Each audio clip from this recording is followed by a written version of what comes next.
Good morning guys. চলো এখন আমরা আমাদের চুটকি মেরে কাজগুলো গুটিয়ে নিই।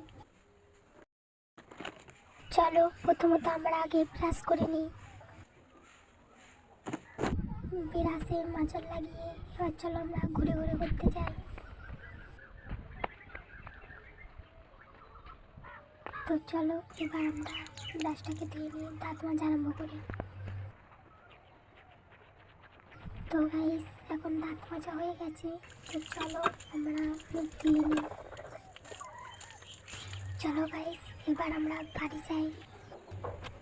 বাড়িতে এসে হাত মুখ মুছে নিই আর চুলটাকে চলো আঁচড়ে নিই।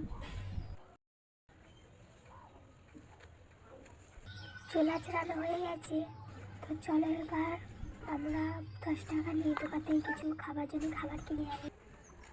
আমি এখন দোকান থেকে একটা কেক নিয়ে বাড়ি চলে যাই। তো এখানে হাঁটতে হাঁটতে আমরা বাড়ি চলে এসেছি।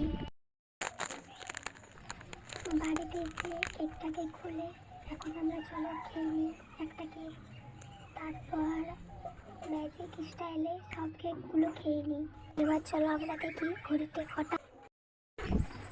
চলো এবার আমি ব্যাগপত্র গুছিয়ে নিয়ে পড়তে যাই।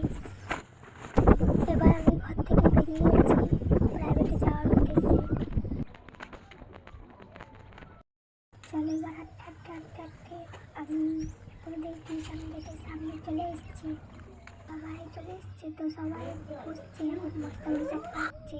তো এত বড় বড় দিদি দাদাদের মাঝখানে একমাত্র আমি ছোট বোন বসে। তো ভিডিওটা কেমন হয়েছে একটা লাইক আর কমেন্ট করে আমাকে বুঝিয়ে দেবে। দেখা হচ্ছে পরের ভিডিওতে। টাটা।